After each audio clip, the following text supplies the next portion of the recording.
So I'm talking to James Page, author of Ultimate 250 GTO. Now, James, these are spectacularly superb books. You've been working on these for rather a long time, these 2 volumes. Yes, I mean, in total, I think it's 3 years or something that's taken. There have been other projects along the way as well. But yes, it's 3 years in total. And when I started, not long after I'd started, somebody said to me, it's going to be a mammoth project. And I'd completely underestimated exactly how mammoth a project it would be. So we've got the 2 volumes to the book. Volume 1 covers the development of the GTO, the race history of the GTO, and volume 2 then goes on to cover each of the individual chassis histories. And actually it was volume 2 that was really the time-consuming one. Was that because you were finding a lot of inconsistencies or incorrect information past? Yes, absolutely. Something else that people said when I started was GTO, but what is there new to say about GTOs?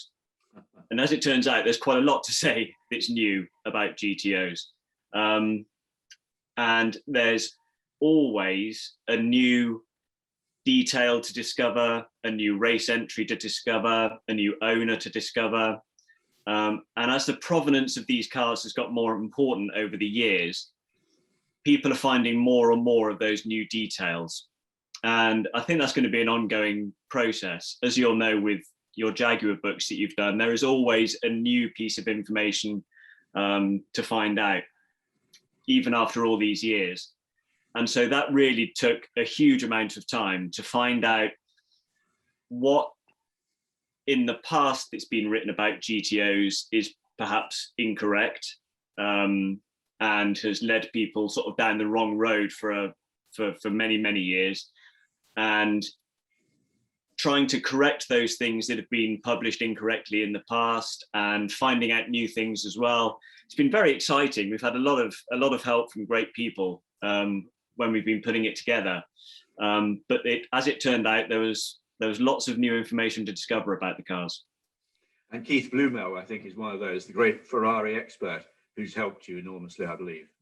Yeah, Keith has been a massive help from the beginning. He's acted as a consultant for the project, and he gave me all of his files and all of his research that he's done on GTOs, from articles that he's written up to even little notes that he's made, it shows and so on, that have corrected pieces of information that have been incorrect in the past, and lots of things like that. And also with Keith, he's got such a vast store of Ferrari information up here that he was always at the end of the phone. You know, if I felt like I'd reached a dead end or I couldn't see the wood for the trees, Keith was always at the end of the phone to help out.